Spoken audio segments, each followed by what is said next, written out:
All right, about 2 weeks ago, we did a video on did the devil take a third of the angels with him in primeval days? And does it even say that he took a third of the angels with him at all, according to Revelation 12? And so we did a brief video on that. I know that we had one comment that was asking, why did I not finish the verse? I'm going to address that right now. I didn't finish the verse because honestly, I was focused on the Greek below, and I kind of just blinked that there was more to the sentence, and my page, I think, was cut off at that point. And then when I scrolled, it got away from me. And so when I edited it, it might have just been when I had that point. Now, I remember exactly where I was in the video, where it was on the screen at that point. But I can tell you right now, it wasn't that I intentionally left the verse out. It was really just because I was following the Greek and trying to find the verb that was making my point about how the verb that is used of the tail throwing down the stars is the same verb as used of the devil when Michael throws him down. That's all. I want to address that and just get that out of the way now, because I know some people seem to be a little kind of confused why I did that. And so I was going to address that right now and to be public and honest about that. But we did a video on the devil, and I just figured why not kind of just like do another short one, because it's a very hot topic for some people. And so I just wanted to do this video on when did the devil fall. Now, if you want to know my more full thoughts on this, you can go check out our first part of the Unveiling the Devil series. But I figured that if you just want the quick, straight to the point, here's this one. So a lot of people, when they hear the question of when did the devil fall, they'll tell you that we don't know. And they'll say it had to have happened before Genesis 3, of which I say, why?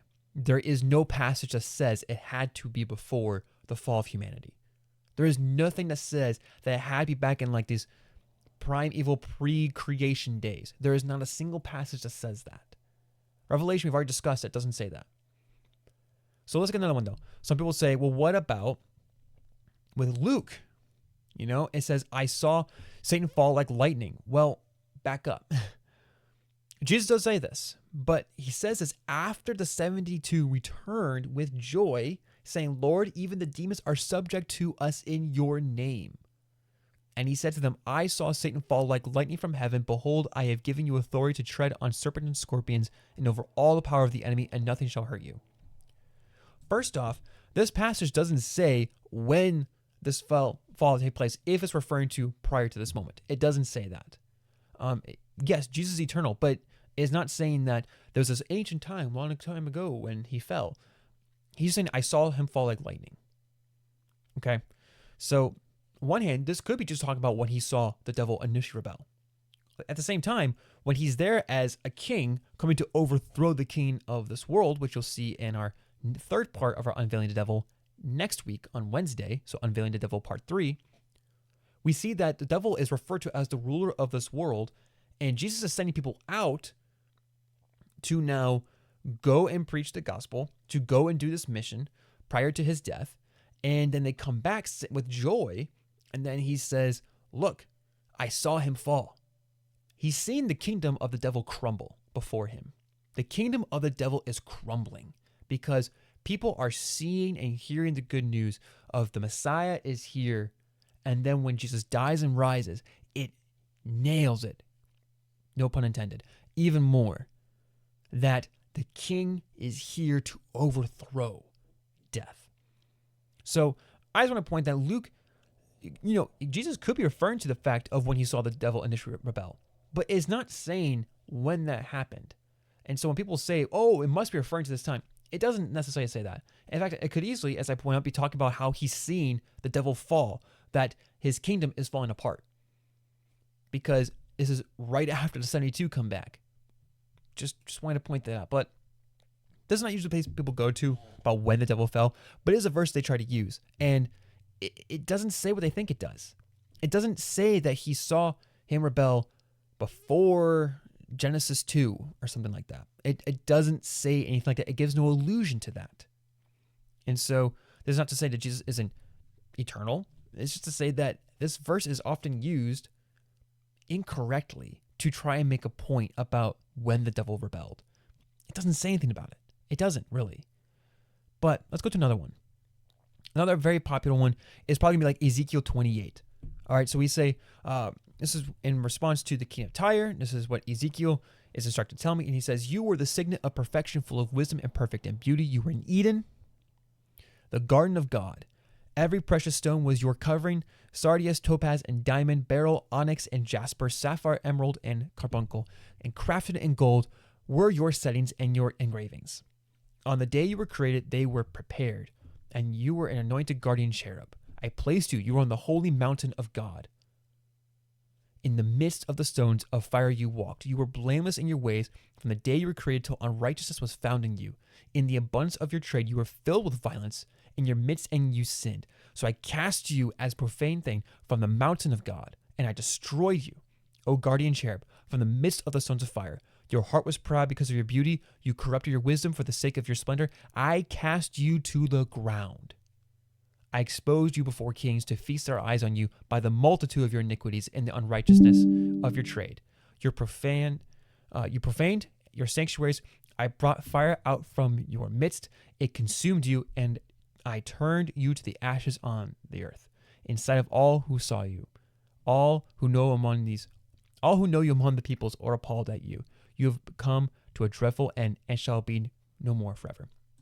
Now let's first note that this is not directly talking about the devil, but is comparing this king to this rebel. And so we understand that there's going to be some back and forth language of description and then what's actually happened. There's some key words here. You were in Eden, the garden of God. And this is all described before the pride. So you were in Eden, the garden of God. You were an anointed guardian cherub. I placed you. You were on the holy mountain of God. Well, it also just said he was in Eden. We often don't really think about what Eden was, and so this is going to be a very short version of the description. Eden is being described as a mountain of God because mountains were viewed as a place that you would go to convene with the gods. It was viewed because it's high up there. You go up there to the heavens. So you ascended the mountain. That's why Elijah and Moses would ascend the mountain. Why Jesus ascended the mountain to convene with the Father. What's also really interesting, though, is that you frequently have God coming down in the Old Testament, and especially in the New Testament in Christ. But they would ascend the mountain to convene with the gods, and you saw this with Elijah and Moses especially. And so the garden is also the model of which the temple, the tabernacle, is modeled after, because there's some similar language that's being had here. And so what we have here is that Eden is being described as the mountain of God, and that this is where the guardian cherub is, and that it was in the holy mountains, and that he was blameless until unrighteousness was found in you. So this is all descriptions prior to his rebellion. And then it says that you were filled with sin, and you were violence, and you profaned. You were cast you as a profane thing from the mountain of God. Cast down. In fact, that's one of the language. I cast you to the ground. So we think, okay, yeah, it seems to describe when the devil fell. If you've seen my other video, you know where I'm going with this, but I'm hoping you're starting to catch the language here. Let's go to another one. Isaiah 14:12 is another very key passage people talk about. How you are fallen from heaven, O day star, son of dawn. How you are cut down to the ground. You who laid the nations low, you said in your heart, I will ascend to heaven above the stars of God. I will set my throne on high. I will sit on the mount of assembly in the far reaches of the north. Well, hold on, back up a second. We could keep going. Let's back up a second. I'll sit on the mount of assembly, meaning he will be king on the mountain. I will stand above the stars, above God, meaning that I will be above him. I will be ruler over him. I'll be ruler over all. Let's keep going. I will ascend above the heights of the clouds. I will make myself like the Most High. But you are brought down to Sheol. You are brought down to the far reaches of the pit. Those who see you will stare at you and ponder over you.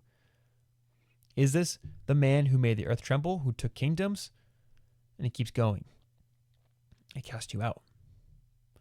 Similar language here, right? We have a mountain. We have ascending to the mountain. We have this rulership issue with this pride issue. This is describing the same event. But is comparing another king, is comparing the king of Babylon by Isaiah. But notice the language here, okay? So we have over in Ezekiel, we have the description of he was a guardian cherub in the garden on the mountain. And then he's cut down. And then Isaiah, it says that I'm going to ascend above, but you were cut down.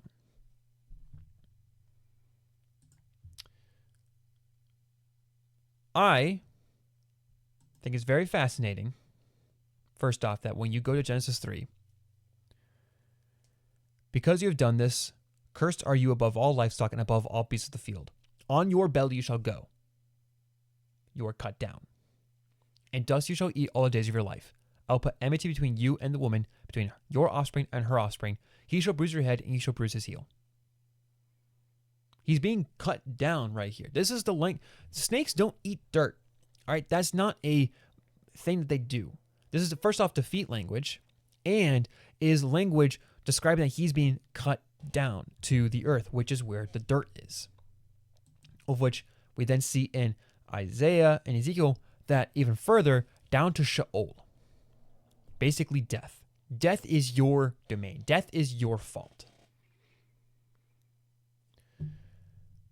So, Josh, what are you saying here? I'm saying that Genesis 3, the question of when did the devil rebel, at least from the narrative perspective, it seems to be Genesis 3. Because the language that is used here, where is this taking place? Well, it's in Eden. It's in the garden, which is where God said that he was. And it's on the mountain. But what does he want to do? He wants to ascend the mountain and become ruler of the mountain. So he's trying to overthrow it. Well, here's the thing. Yahweh is God because he just is. All right. But for the devil, he sees that, first off, tabernacles are modeled after Eden. Okay, so Eden is effectively viewed here as a temple because not only is it modeled after, but the description of Genesis 1 is of almost the very similar language and structure as that of the building and the instructing of the tabernacle and temples within Exodus and 1 Kings. And there's this whole narrative that's describing of the earth, that this creation as a cosmic temple. And that when we do the Image of God series, which you'll see in a couple weeks, that the word Selem means, in other places, idols, images, icons. Because human beings are effectively the priests of the king of the temple, but also they are the temple, the idols of the temple. That's what Selem means. When he says, let us make man in our image, he's talking about making humans as his images, as his idols that will represent him, that will point to him. It is our identity and our function. Okay, we'll go more over this in another video. But for the devil, and for many of us, how do you become king if you have no subjects? How do you become God if you don't want to worship you? At least that's in his mind, because that's what he has to do, is he has to ascend above so that way they will turn to him. So what do you have here? The devil is going over here, and he's trying to usurp, he's trying to do a coup with the humans by saying, did God actually say you shall not eat of any tree in the garden? The woman said to the serpent, we may eat of the fruit of the trees in the garden, but God said you shall not eat of the fruit of the tree that is in the midst of the garden. Right? So they're having this conversation, but then the serpent said to the woman, you will not surely die, for God knows that when you eat of it, your eyes will be open and you'll be like God. But here's the thing. It was already described 2 chapters ago that human beings are made in the image and likeness of God. They are already made as his images. And he's saying, you're not really there. You don't really have it. But you could be. If you stop listening to him, you listen to me. Which means, effectively, him, even though we say that they made themselves God, which I don't disagree with, by rejecting listening to Yahweh as the true source of wisdom, as the one who is the source of life and wisdom, and listening to them, they are taking his word over him, which is therefore lowering his status in their hearts and mind and rising his. The devil is doing this takeover by first trying to get humanity, the creative order, to reject Yahweh as their king, as the source of wisdom, with all these half-truths and lies. Revelation 12 talks nothing about the initial rebellion of the devil, and we already said that Luke 10 doesn't really dive into it.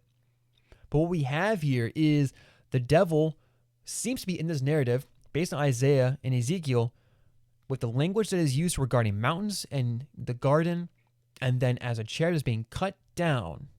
And what is the curse? Well, the devil's not being cut down twice. He's already been cut down. So what further cutting down is there, really? I can't think of anything personally. and I thought about this for a while, and this is where I end up with Genesis 3 is the dual rebellion of humanity and the devil. At least in the eyes of the prophets. This is the rebellion.